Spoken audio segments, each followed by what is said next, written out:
The month of May has come to an end, so that means it's time to do the May recap as we prepare to head into the month of June. And now in this episode, as you can see on the screen, we'll be going over the first-year player draft, as that happens at the very start of June. I did that, so we're including it in this episode. And then we will also be talking a bit about guys who could possibly be traded either this month or next month or sometime before the trade deadline. Just kind of, you know, putting it out there that these guys might possibly be traded and just getting in a bit of more plans for the team. We will get into that later in the episode. First, we're going to start off with the draft. Now, the thing to keep in mind before I start listing off all these guys' names is that I'm not going to be going over their attributes and their overalls in this particular video because that would defeat the purpose of a prospect profile. The majority of these guys will be getting prospect profiles, that's why it's there, so talking about their attributes and what they're good at and everything would defeat the purpose of those videos if I did it in the second you saw their attributes.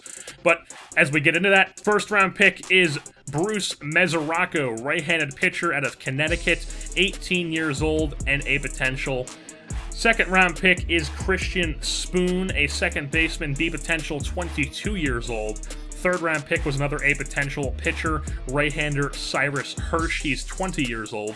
Fourth round pick was an outfielder, Dan Patel, he's a D potential, 20 years old. Bit disappointing, but we'll move on. Fifth round pick is Lamont Halter, relief pitcher, righty relief pitcher, 19 years old, C potential. Sixth round pick was Juan Castro, left-handed relief pitcher, he's 19 years old, also a C potential. And then the seventh round pick was Kurt Kellenberger. Great name, horrible player. He was not signed to a contract, don't need to worry about him. So now that the draft's out of the way, let's actually hop into what happened in the month of May throughout our Braves team.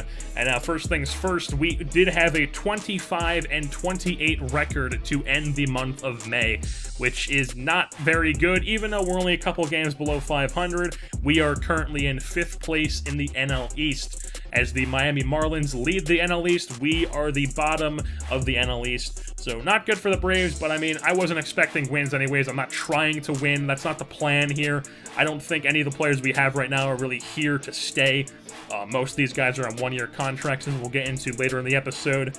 And as far as league leaders goes and who's doing well on our team, we have a couple bats who are doing pretty well. Freddie Freeman being the best out of all of them. He is 4th in the National League in batting average with a .330 batting average. He is tied for 1st in hits with 63 on the year. And then he is 4th in OBP with a .431 OBP, which is only 4th because Giancarlo Stanton leads the league with a .472 OBP. Calm down, Giancarlo. Jesus Christ. And then Nick Markakis, he's 8th in batting average. He has a .309 batting average. Adonis Garcia, his .318 batting average is good enough for 6th in the National League. And then Ender Inciarte is tied for 5th in hits with 61 on the year. And then Brandon Phillips is an extra base machine. He is tied for 1st in doubles with 18, and he's 3rd in triples with 4 at his old age. Moving on to the pitching side of things with the Braves, our rotation so far is doing pretty well aside from Julio Teheran, who I mentioned last episode, or last monthly recap. He's still not doing well. Still does not have a win. He's 0-6 with a 6.18 ERA. Not good, but he's Julio Teheran. He'll eventually snap out of it. He's not going to turn into an absolute bum because of this season. He's still Julio Teheran. He's still part of our team. He's still a part of our future. Bartolo Colon, he's pitching quite well. 3-1, 2.66 ERA, that's sub-3 ERA. Jaime Garcia with the exact 3 ERA and a 6-4 record. R.A. Dickey, the knuckleballer, rebounded from his first month. He is now 3-3 with a 3.61 ERA. Pretty good ERA there for a knuckleballer. And then Faulty is 4-2 with a 3.94 ERA. His ERA inflated a bit from the first month, but I mean, he wasn't really, what did he have, like a 2.7 the first month? I wasn't expecting that to keep, but I'll take 4-2 with a 3.94, but none of these guys are really awful, besides Teheran right now, but I'm not going to send down Teheran to make room for somebody else in the rotation, so I can't really send down anybody to call up anybody else. But in the bullpen is where we will be making one change. And then Rex Brothers is where it gets bad. Rex Brothers was called up from AAA because he was pitching well in AAA. Ian Kroll got sent down to AAA because he was a lefty on our bullpen, not pitching well. Rex Brothers replaced him. Rex Brothers not getting the job done. 6 2/3, 10.8 innings pitched. Not good there. He's going to be getting sent down. We'll get into that a bit later. And we went over who on our team is hitting well. Well, two guys who are pretty important to point out who are hitting poorly is Dansby Swanson right now. I mean, he's Dansby Swanson. He is our future. Him and Ozzy Albies, who's currently into AAA, but Dansby Swanson is our shortstop of the future. He is going nowhere. I have complete confidence he's going to turn things around, and even if not, he's our shortstop. Dansby Swanson is there. So he's hitting 213 batting average, 293 OBP, 325 slugging. That's not a good slash line at all. He's currently cold. He's on a cold streak, but like I said, I'm confident he'll turn things around. He's going nowhere. He's our shortstop. Tyler Flowers, on the other hand, he's our starting catcher. He's going to be getting bumped out of that starting catcher spot because Kurt Suzuki is on our bench, and he's going to get some more time because Tyler Flowers, he's there because he can hit, and he's not hitting. He has a 221 average, a 277 OBP, and a 301 slugging. He has a lower slugging percentage than our shortstop who's struggling, a lower OBP than our shortstop who's struggling, but just a slightly higher average than our shortstop who's struggling. So Flowers just not getting the job done. He's going to be bumped down to that backup catcher spot. And he could also possibly be some guy who's getting traded at the deadline, but we'll get into that a bit later. And when I was going over to the pitching, I did mention that we can't really send out any of our rotation to call up guys. And that's a shame because Aaron Blair and Matt Wisler are both pitching well, and they're ready to be called up, but I don't want to put them in the bullpen. So we're just going to keep them in AAA for a bit longer until a spot opens up in the rotation. So Blair right now is 3-4 with a 2.85 in AAA, and then Whistler is 4-3 with a 3.28. He's on fire in AAA.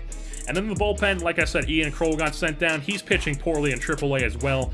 A 15.43 ERA, just getting absolutely rocked wherever he goes. And then there's David Hernandez, who's pitching quite well in AAA. He has, in 16 innings pitched, he has a 1.13 ERA, and he's going to be the guy who's replacing Rex Brothers in the Major League bullpen. And I know he is a right-hander, while Brothers is the second left-hander in the Major League bullpen, but I mean, we're not trying to win a pennant here. We're just filling holes, we're filling spots, trying to get through the season here. We're not trying to compete for a playoff, put the best possible bullpen together. I mean, obviously, I would usually call up a lefty. I mean, even if there was a lefty right now who was pitching well, he'd be the first guy to get called up rather than Hernandez, but there's not. There's no lefty in AAA pitching well, so Hernandez is the guy who's getting the call. There's not really too much of a difference between losing with two lefties in your bullpen and losing with one lefty. I mean, you're not really gonna all of a sudden spark like you're not gonna all of a sudden make your team have 30 more wins in the season if you have another lefty in your pen. And now moving on to the part that I've been hinting about this entire episode, and that's just the contract situation, who we could possibly be trading this season. And now, as the starting rotation goes, we have a lot of guys who are on one-year contracts, just a lot of guys in general on the roster who are on one-year contracts. And now that means that if we don't trade them, if we don't re-sign them, we're just losing them. Because I think there's only like one or two of these guys who are under team control I could just offer arbitration to, and they're still here. The rest of these guys are all veterans on 1 year, so we could possibly trade them at the deadline or just let them walk or they'll retire. So looking at the rotation, Tehran, he's got a multi-year deal. He's here to stay. We're not going to trade him. He's part of the rotation. Bartolo Colon, not going to trade him even though he's on a 1 year deal because he's going to be like mid-60s, high 60s overall by the time the trade deadline comes around. It'd be unrealistic to trade him. I'm not going to trade him. He's going to stick around. Jaime Garcia, he's definitely someone I'm looking to trade at the deadline. He's a 79 overall. He's performing very well right now on a 1 year contract. Doesn't really fit our plan for the future. He's 30, 31, something like that. He'll be 32 next season. I want to get this team younger. I don't want to stick around too many veterans to this team. So Garcia, I'm probably going to let him walk even if I don't trade him, but I definitely want to trade him at the deadline. Folty, he's a guy who I'm pretty sure is under team control because he doesn't have enough Major League service time to be a free agent. So we're probably just going to offer him arbitration and bring him back. But even if he isn't, I'm definitely going to re-sign him. Him and Tehran are really the only two who I'm planning on having in my rotation next season out of the starters right now. R.A. Dickey, same situation as Colon. He's on a 1 year deal, but he's going to be like mid-60s by the time the trade deadline comes around, so there's really no reason to trade him. He's just going to either retire or walk at the end of the year. Moving on to position players, there's Kurt Suzuki, who right now is a starting catcher and is probably going to be on the roster to end the season and just let walk or possibly sign back. I'm not really sure on him yet.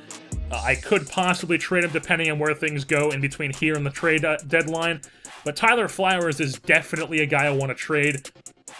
Tyler Flowers, probably pick up another, like, decent catcher, maybe a younger catcher for him. Just kind of like one of those guys who, you know, kind of on the brink of being a Major League catcher, kind of on the brink of being a decent starter in the Major Leagues. Because Tyler Flowers is a veteran. He's going to be a free agent after the year. I don't want him. He's not very good. He's probably going to be traded, probably packaged with somebody for probably another catcher or maybe something else. I'm not really sure yet. Brandon Phillips is definitely a guy who I want to look to trade at the deadline. He's a guy who I saw was lead of the league in doubles. He's like 4th in triples. He's hitting the ball hard. He's getting on base. He's performing well. He's still really good in the field.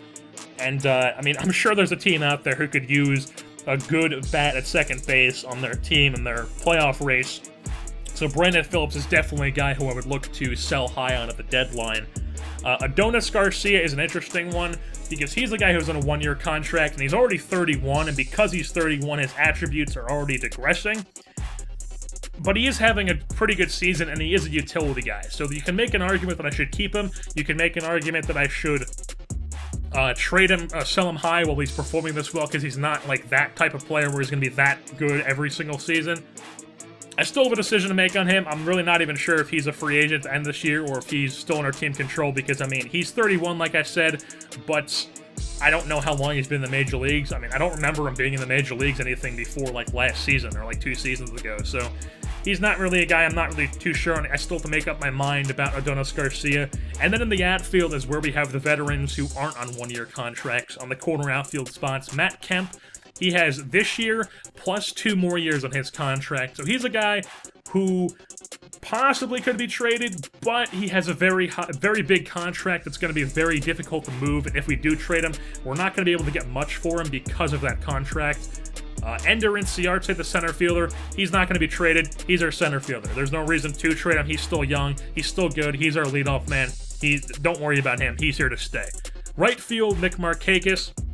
Another veteran corner outfielder, and Markakis has this year and then 1 more year left on his contract. He's a guy who could be traded. If I do trade Kemp or Markakis, it'll probably just be one of them, because even if I do trade these guys, there's really nobody to take their place. Right now I have Dom Brown who could take their place, but I don't plan on re-signing him. So even if I do trade Kemp or Markakis, I have to get some type of value out of those guys who can play those positions, because right now, if you look at our minor league system and in the outfield, we don't have anybody who's ready to play in the major leagues at the outfield position, except for maybe like 1 or 2 guys who could be serviceable, maybe serviceable. But like Ozuna, I believe that's his name, in center field, he's a B potential. He's definitely not ready for the major leagues. He's still got a few more years. So if I do trade either Kemp or Markakis, I'd probably say Markakis is the more likely one, because his contract's probably a bit easier to move than Kemp's is. And I don't think either of them are going to have that big of a return behind them. Maybe Markakis, because he's hitting so well.